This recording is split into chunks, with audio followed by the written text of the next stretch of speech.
Question exercise 1C का question number में first question start करने जा रहा हूँ। और क्वेश्चन नंबर फर्स्ट में जो थ्योरी दी गई है और जो हमें बताया गया है कि क्वेश्चन में करना क्या है वो यहाँ पे दे रखा है और आप देख सकते हैं। रीड एंड राइट, उसने कहा रीड पढ़ो एंड राइट डाउन और उसको लिखो इन वर्ड शब्दों में the following number in Indian system भारतीय पद्धति में हमें जो ये न्यूमेरल्स दिए गए हैं इन न्यूमेरल्स को इंडियन सिस्टम में वर्ड्स में लिखना है। तो स्टूडेंट मैंने बहुत टाइम आप सभी को बताया है कि वर्ड्स में लिखने के लिए बहुत बड़ी नंबर्स होती है तो वर्ड में नहीं लिख पाते। तो मैंने आपको बताया था कि वो एक सीरीज होती है 1 10 100 1000 10,000 लाख 10 लाख की। तो मैंने कहा था उसको डिजिट के सामने जो न्यूमेरल्स नंबर दिए गए उनके नीचे लिख लो उसको 1 बाई 1 करके, और फिर जिस डिजिट के नीचे जो लिखा है उस डिजिट को उसके नीचे जो लिखा है उसको वैसे का वैसा बोल देंगे और लिखते जाएंगे। बस मैंने केवल उसमें एक क्लू ये बताया था 1 टेंस जब भी लिखना होगा 1 टेंस पे आएंगे तो 1 टेंस की डिजिट ऑलवेज टाइम हमेशा एक साथ में लिखी जाती है। एंड लेख के साथ में अगर 10 लाख आया है तो 10 लाख की डिजिट एक साथ रहेगी। करोड़ के साथ में 10 करोड़ आया है तो 10 करोड़ और 10 करोड़ की डिजिट एक साथ लिखी जाएगी। अगर लेख सिंगल है तो सिंगल डिजिट में लिखा जाएगा। लेख के साथ 10 लाख है तो 10 लाख और लेख मतलब डबल डिजिट में लिखे जाएंगे। तो अगर हमें कुछ चीज़ लिखना नहीं आती है, वर्ड्स में कोई भी नंबर्स लिखनी नहीं आती तो हम उसके नीचे जो नंबर्स दिए गए हैं उनके नीचे लिख ले। सबसे पहले 1 आफ्टर इसके 10 आफ्टर 100 100 आफ्टर 1000 आफ्टर 10,000 10,000 आफ्टर लेख आफ्टर 10 लाख आफ्टर करोड़। तो स्टूडेंट अगर हम इस टाइप से अगर इसको लिख लेते हैं तो फिर क्या होता है कि हमें क्वेश्चन को सॉल्व करने में कोई प्रॉब्लम नहीं होती। देखो यहाँ पे स्टूडेंट करोड़ आया, करोड़ के साथ में 10 करोड़ नहीं आया। अगर करोड़ के बाद 10 करोड़ आ जाता तो यहाँ पे करोड़ और 10 करोड़ दोनों डिजिट को एक साथ लिखा जाता, ठीक है। लेकिन यहाँ पे यहाँ पे जो करोड़ आया है वो सिंगल आया तो डिजिट कैसी लिखी जाएगी, सिंगल में लिखी जाएगी। देखो यहाँ लेख और लेख के साथ में 10 लाख भी है तो लेख 10 लाख की डिजिट को एक साथ में लिखा जाएगा, ठीक है। 1000 के साथ 10,000 आया तो 10,000 और 10,000 की डिजिट को एक साथ किया जाएगा, ठीक है। अब इसी टाइप से आप करते जाना। और अगर 1000 अगर सिंगल होता तो सिंगल 1000 लिखा जाता, ठीक है। तो 8 के आफ्टर क्या है, 8 के नीचे क्या है, करोड़ है तो हम क्या लिखेंगे 8। ये पेन नहीं चल रहा है, मैं इसी रेड पेन से ही सॉल्व कर दे रहा हूँ। 8 करोड़। यहाँ थोड़ा सा मैं ऊपर लिख रहा हूँ तो दिखाई नहीं देगा, चलो मैं यहाँ पे थोड़ी सी लिख दे रहा हूँ, ये ब्रैकेट में लिख दे रहा हूँ इस क्वेश्चन को। इसके बाद में वीडियो उसको पेन लेने जाऊँगा, ठीक है। तो 8 के नीचे उसके 8 के बिलो में कौन सी वर्ड दिख रहा है, सी दिख रहा है तो क्या हो जाएगा 8 करोड़। क्लियर। अब देखो लेख एंड 10 लाख एक दूसरे के गैदरिंग में है, साथ में है तो दोनों डिजिट को एक साथ लिखे। 3 और 0 को एक साथ लिखेंगे तो कितना होता 3 0 कितना होता 30। अब इनके नीचे क्या आ रहा लेख आ रहा तो कितने लेख हो जाएंगे ये 30 लाख, ठीक है स्टूडेंट। लेख आफ्टर 1000 एंड 10,000 1000 के साथ 10,000 आया तो इन दोनों डिजिट को एक साथ लिखेंगे तो 10,000 पे क्या है 0 और 1000 पे क्या है 9 तो 0 9,000 तो लिखा नहीं जाएगा स्टूडेंट। तो ओनली क्या लिखा जाएगा 9,000। बहुत इजी है इसको लिखना, कोई बहुत डिफिकल्ट नहीं है, अगर आप चाहो तो समझ सकते हो। देखो 0 के नीचे क्या आ रहा है एच मीन 100 के पास में 0 है तो कोई मतलब नहीं। 1 10 डिजिट को एक साथ में लिखे जाएंगे तो 0 7 10 तो लिखे नहीं जाएंगे तो ओनली क्या लिखा जाएगा 7। क्या लिखा जाएगा, देखो 0 7 तो लिखा नहीं जाएगा, ओनली क्या लिखा जाएगा 7। तो इस प्रकार हमारा ये क्वेश्चन सॉल्व होता है। अब क्वेश्चन नंबर 1 में जितने भी क्वेश्चन ये दिए गए हैं आपको कहीं से कहीं तक आपको मिस्टेक करने की ज़रूरत नहीं है। आप तो नंबर डिजिट को थोड़े दूर दूर लिख लो और उसके नीचे 1 10 100 1000 10,000 लाख 10 लाख करोड़ 10 करोड़ इस टाइप से कर लो, ठीक है। अब देखो स्टूडेंट में न्यूमेरल से वर्ड्स में जो वर्ड्स में दिया गया है उसको न्यूमेरल में कैसे लिखेंगे अब ध्यान में रखेंगे। तो देखो मैं यहाँ थोड़े से एक अलग उसमें बता दे रहा हूँ स्टूडेंट। देखो जब 1 10 की डिजिट में आएगा तो कितने डिजिट होती है 2। 100 की अगर 100 को वर्ड्स में लिखना है तो 100 में कितने डिजिट होते हैं 3 और 1000 में कितने होते हैं 4।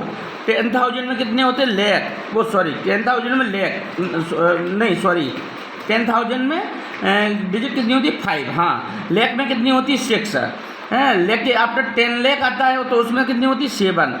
10 लाख आफ्टर क्या होता है करोड़, करोड़ में कितनी होती है 8। तो इस टाइप से हम देख लें कि इसमें कितने वो हैं, कितने कौन सी नंबर दी गई है, और उसी टाइप से उसमें जीरो को इंक्रीज करते चले जाएंगे। मतलब कभी कभी बहुत छोटा दिया जाता है और फिर उसमें पता नहीं चलता कि जैसे इसमें दिया 8 करोड़ 5,006 दिया है। अब 8 करोड़ के यहाँ पे हम 8 करोड़ लिख दें, चलो 8 करोड़ लिख दिया। अब 5,006 अब देखो स्टूडेंट, इसमें लिखना बहुत ईजी। अब 1000 में कितनी डिजिट होती है देखना, 1 10 100 1000। 1000 में कितनी डिजिट होती हैं 4। कितनी होती हैं 4। अब देखो यहाँ पे कितनी हो रही 5,006, तो 5,006 तो मैंने 1000 में जीरो इंक्रीज नहीं किया, डिजिट कितनी होनी चाहिए थी इसमें 4। यहाँ पे कितनी है 2, तो इनके बीच में जीरो कितने इंक्रीज कर दो 2, ये 5,000 हो गया। अब 8 करोड़, 8 करोड़ में डिजिट कितनी होती है 1 10 100 1000 10,000 लाख 10 लाख करोड़। ठीक है स्टूडेंट, तो 3 3 6 और 1 7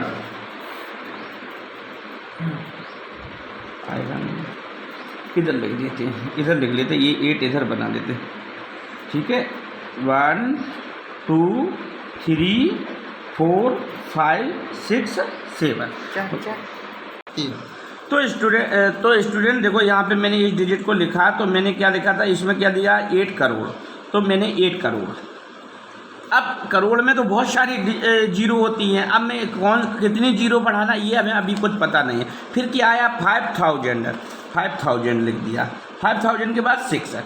तो ये तो हमें पता है कि 1000 में कितनी डिजिट होती 4। कितनी होती 4, क्योंकि मैंने यहाँ बताया 1 10 100 1000 कितनी होती 4। यहाँ पे डिजिट कितनी आई 1000 में 5,006, इन दोनों के बीच में ही देख लो कितनी डिजिट हुई 2।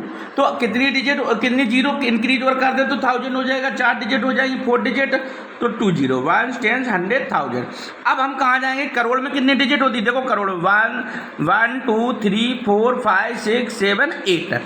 अगर हम इनके बीच में इतनी जीरो बढ़ा दें कि इनको सबको मिला करके 8 डिजिट हो जानी चाहिए, तो हम यहीं से काउंट करें 1 10 100 1000 1000 के आफ्टर 10,000 10,000 लाख के आफ्टर 10 लाख के आफ्टर करोड़। देखो हो गए, ये पूरी डिजिट आपकी लगी 8 करोड़ 5,006, तो 8 करोड़ 5,006 ये लग गई। अब ऐसे ही चाहे कोई भी डिजिट हो, जैसे कि मान लो मैं अपने मन से यहाँ पे कोई भी एक डिजिट लिख ले रहा हूँ, जैसे मैंने यहाँ लिखा 10,000। ये क्वेश्चन दिया गया है वर्ड्स में, आपको न्यूमेरल में लिखना 10,001। कितना लिखना 10,001, तो 10,000 तो 10 लिख दो। ठीक है, अब पता नहीं है मुझे तो 1 लिख दो। क्या अब 10,000 में देखो, ये तो कितने 1000 है ओनली, 1 10 100 1000 के आफ्टर 10,000। ठीक है, तो कितनी डिजिट होती 1 2 3 4 5। यहाँ पे देखो कितनी डिजिट हुई 1 1 2 3 ही हुई। अब कितनी जीरो इंक्रीज कर लो 2 और कर लो, तो फिर आपकी 5 डिजिट हो जाएगी 1 10 100 1000 10,000। ये लिख गया आपका 10,001। ठीक है स्टूडेंट, तो इसी टाइप से बहुत सारे जो वर्ड्स में क्वेश्चन दिए गए हैं उनको न्यूमेरल में लिखना, तो अपन इस टाइप से लिख सकते हैं। ठीक है, अब क्वेश्चन नंबर 3 पे आते हैं, state the place value of. अब ये तो बहुत ही ईजी है, क्लास 3 के और 2 के सेकंड के स्टूडेंट करते हैं। देखो 8 इन 287, पहला क्वेश्चन दिया है कि 287 में 8 की प्लेस वैल्यू निकालनी है, तो 8 की प्लेस वैल्यू कोई भी निकाल लेगा। ये तो इसको अगर गाँव की देहात की भाषा में अपन को अगर समझाया जाए तो इसको ये कर देते 287 लिख दिया। अब किसकी प्लेस वैल्यू पूछ रहा है, इसकी, तो वंश पे तो कुछ नहीं आता है, 7 × 1 यानी कि 7 ही रहेगा ये। अब 8 की निकालनी थी तो 8 पे आएंगे, वंश के बाद क्या था 10, तो 8 × 10 यानी कि 80। अब 287 में 8 की प्लेस वैल्यू क्या हुई बेटा 80, कितनी हुई ये, दिस इज माई आंसर। अब इसी टाइप से सब्जेक्ट जिसकी बोली उसने उसी की निकालनी। पहले डिजिट पे वंश पे जाएंगे तो कोई जीरो इंक्रीज नहीं होती, टेंस पे जाएंगे तो 1 जीरो इंक्रीज होगी, नंबर में 1 जीरो इंक्रीज होगी, 100 पे जाएंगे तो नंबर में 2 जीरो इंक्रीज होगी, 1000 पे जाएंगे तो नंबर में 3 जीरो इंक्रीज होगी। इस टाइप से होते चला जाता है, और जिसका बोला गया, जिसका प्लेस वैल्यू हमें फाइंड करने को बोला गया उसी की प्लेस वैल्यू हमें फाइंड करना है, ना कि सारे डिजिट की फाइंड करना है। ये तो मैंने यहाँ केवल आपको अंडरस्टैंड करने के लिए ये बता दिया। ठीक है, अब हम क्वेश्चन नंबर आएंगे 4 पे। ये थोड़ा सा इस क्वेश्चन के अपेक्षा ये क्वेश्चन जो है तो थोड़ा सा क्रिटिकल है, लेकिन बहुत ज़्यादा क्रिटिकल नहीं है, डिफ़िकल्ट है, हल्का सा डिफ़िकल्ट है। ये क्वेश्चन अगर ध्यान से समझ लोगे बाकी सारे क्वेश्चन हो जाएंगे। Find the difference between the place value of, यहाँ पे डिफरेंस, यहाँ पे हमें क्या करना है, डिफरेंस निकालना है। 6 की प्लेस वैल्यू निकालनी है। ये जो डिजिट दी गई है, ये जो डिजिट दी गई है, इसमें हमें 6 की प्लेस वैल्यू निकालनी है और इनकी 6 की प्लेस वैल्यू निकालने के बाद उनके बीच का डिफरेंस फाइंड करना है। तो देखिए हम यहीं से निकाल लेते हैं, हमारे पास स्पेस कम है तो देखो इस पर तो हमें कोई मतलब ही नहीं इसका, क्योंकि हमें प्लेस वैल्यू किसकी निकालनी है, 6 की निकालनी। ये बंस है इसकी, ये किस पे आ रहा है, 10 पे, तो इसमें कितनी जीरो इंक्रीज हो जाएंगी, 1 जीरो हो जाएंगे। अब 10 के बाद 100,000, 10,000, लाख में कितनी जीरो होती है, 5, 1 2 3 4 5। अब इन दोनों के बीच का हमें क्या निकालना है, डिफरेंस निकालना। तो ग्रेटर नंबर में से स्मॉल नंबर अगर हम सब्ट्रैक्ट कर दे तो इनका वो निकल के आ जाएगा डिफरेंस। लो ये निकल गया 0, 10 में 6 सब्ट्रैक्ट होगा 4, 0 में से ये 1 सब्ट्रैक्ट हो जाएगा तो 9, फिर 9 और इसकी कैरी 6 को 1 कैरी कम करेंगे तो 5। ये हमारा आंसर हो जाएगा स्टूडेंट। बस इसी टाइप से हमें करना है, जिसकी प्लेस वैल्यू बोली गई उसी की प्लेस वैल्यू हमें फाइंड करनी है। ठीक है, ये हमारा आंसर हो गया। ठीक है, समझ में आया होगा सभी स्टूडेंट को, और अगर किसी स्टूडेंट को समझ में नहीं आया हो तो वो मुझे कॉल कर सकता है। लेकिन ये बहुत डिफिकल्ट क्वेश्चन नहीं है, जिस नंबर की प्लेस वैल्यू निकालने को बोली उसकी प्लेस वैल्यू निकाल लो और इसके बाद बड़ी नंबर से ग्रेटर नंबर से स्मॉल नंबर सब्ट्रैक्ट कर दो, जो निकल के आएगा वो आपका आंसर होगा। क्वेश्चन नंबर 5 पे आते हैं। क्वेश्चन नंबर 5 कहता है express each of the following number. Express का मतलब है विस्तार करना है इन एक्सपेंडेड फॉर्म। एक्सपेंडेड फॉर्म और स्टैंडर्ड फॉर्म मैं आपको समझा दूँ। एक्सपेंडेड फॉर्म और स्टैंडर्ड फॉर्म दोनों एक दूसरे के बिल्कुल नज़दीक है, एक दूसरे के अपोजिट हैं। सॉरी, एक्सपेंडेड फॉर्म का मतलब होता है विस्तार पूर्वक। कोई नंबर अगर लिखा है तो उसको विस्तार करना है, अलग अलग करके लिखना है, बस ये हो गया एक्सपेंडेड फॉर्म। और जो को अलग अलग लिखी है उसको मिला करके एक कर दो, वो होती है आपकी स्टैंडर्ड फॉर्म। इसको हम कहते हैं सूक्ष्म पूर्वक, सूक्ष्म कहते हैं या संक्षिप्त कहते हैं, कुछ भी कहते हैं, सूक्ष्म संख्या ऐसा कहते हैं, या हम इसको कहते हैं संक्षिप्त कह सकते हैं इसको। ठीक है, तो अब देखो ये वाली नंबर है, अब हमें ये लिखी नहीं जाती है, इतनी बड़ी नंबर है कैसे लिखूँ। तो सबसे बढ़िया स्टूडेंट मैं यहाँ आपको एक अलग पेज पर करके बता दे रहा हूँ। कभी भी आपको कितनी भी बड़ी नंबर को अगर प्लीज़ उसको एक्सपेंडेड फॉर्म में लिखना हो या स्टैंडर्ड फॉर्म में, यहाँ देखो इस क्वेश्चन में मैं दोनों फॉर्म आपको क्लियर कर दूँगा। तो आप कैसे क्या करेंगे, आप इनकी प्लेस दी गई नंबर जो है उनकी प्लेस वैल्यू फाइंड करो अलग पेज पे। 2 इसमें 1 का मल्टीप्लाई होना चाहिए, इसमें कितना होना चाहिए, 1 के बाद क्या आता है, 10 आता है, हैं 10 आता है। 10 के आफ्टर क्या आता है, यहाँ पे 100 आता है। 100 के आफ्टर क्या आता है, 1000 आता है स्टूडेंट, हैं 1000 आता है। ठीक है, 1000 के बाद क्या आता है, 10,000 आता है। इसमें 10,000 का मल्टीप्लाई कर दो। 10,000 के आफ्टर क्या आता है, लाख आता है। नंबर को अपन को 1 स्टैंड मतलब एक्सपेंडेड फॉर्म में लिखने के लिए यही सबसे बेटर फॉर्म सिस्टम है। हम उसका प्लेस वैल्यू निकाल लें और प्लेस वैल्यू में क्या करें, 1 10 जैसे हम राइट इन वर्ड्स में लिखते हैं नीचे 1 10 100 हैं 1000 10,000 लेख, इस टाइप से हम लिख लें और हम उसमें मल्टीप्लाई, जैसे यहाँ लेख आया तो 1 लाख का मल्टीप्लाई जो नंबर आ रही है उस पर 1 लाख का कर दो। तो इससे अब तुम इसका मल्टीप्लाई इसमें करोगे तो क्या निकल के आएगा, 9 लाख। इसका इसमें करोगे तो क्या आएगा, 50,000। इसका इसमें करोगे तो ये तो 0 0 0 0 आएगा, इसका तो कोई मतलब ही नहीं। 8 का मल्टीप्लाई 100 में होगा तो क्या आएगा, 800। 10 का मल्टीप्लाई 4 में होगा तो 40। 1 का मल्टीप्लाई 2 में होगा तो 2। अब स्टूडेंट ये हो गया हमारा, कौन सी फॉर्म हो गई हमारी, ये कौन सी हो गई? Expanded form. कौन सी हो गई? Expanded form. तो बड़ी से उल्टा उल्टा चलो नंबर को रखना, सबसे बड़ी, फिर उससे छोटी, फिर उससे छोटी, फिर उससे छोटी। देखना ये कितना है? 9 लाख। इसको लिखना है, इसको लिखना है अपने को। तो कैसे लिखेंगे? 9 लाख, 9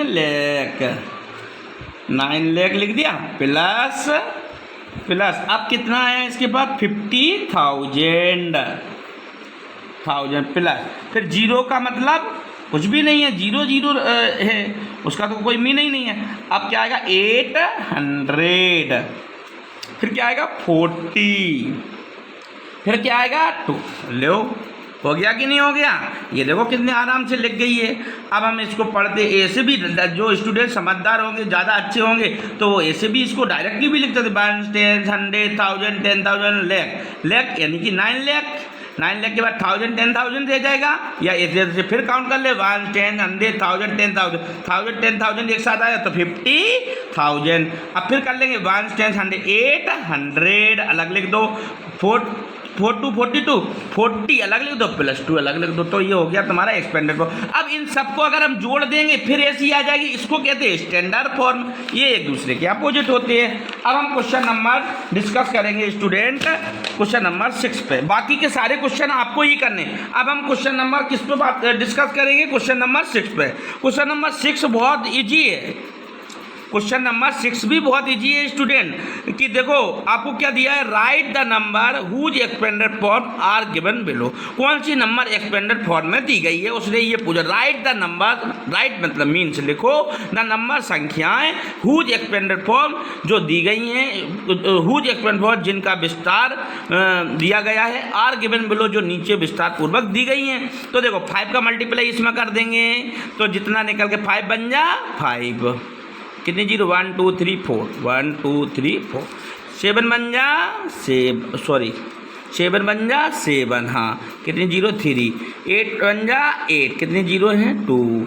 अब 1 का 10 में करेंगे तो 10, प्लस कितने हैं? 6। अब इनको बड़ी नंबर से ऐड करना स्टार्ट कर दो। पहले बड़ी नंबर रख दो, फिर से छोटी नंबर, लेकिन रखा इनको कैसे जाएगा स्टूडेंट? हमेशा बड़ी नंबर लिखने के बाद उसके पीछे से स्टार्ट करते हैं लिखना, तो आपका एक्यूरेट आ जाएगा। जैसे ये 50,000 लिख दिया, इसके बाद कितना? 7,000, तो 0 0 0 7 कर दिया, फिर कितना? 100, 800 कर दिया, फिर कितना? 10, फिर कितना है? 6। अब इनको ऐसे करके ऐड कर दो तो आपके आंसर आ जाएगा निकल के 6 1 8 7 5। ये तुम्हारा निकल के आ गया। ऐसे ही सारे क्वेश्चन को अपने को सॉल्व करना है, ठीक है स्टूडेंट।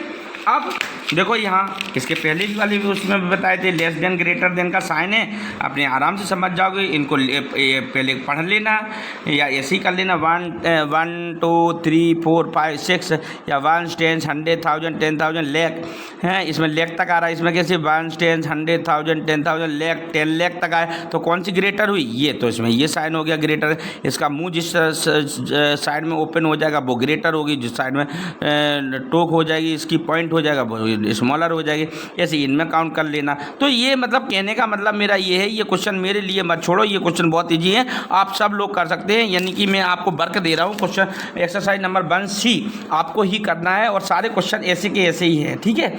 जैसे rearrange the number in each part from the largest to the smallest. Rearrange the number in each part, प्रत्येक पार्ट में हमें अरेंज करना है इनको, from the largest to the small, largest से स्मॉलेस्ट की, पहले सबसे बड़ा, फिर उससे छोटा, फिर उससे छोटा, फिर उससे छोटा, इस टाइप से हमें करना है, ठीक है। तो ये तुम कर लेना, ठीक है student. Thank you so much all of my dear student.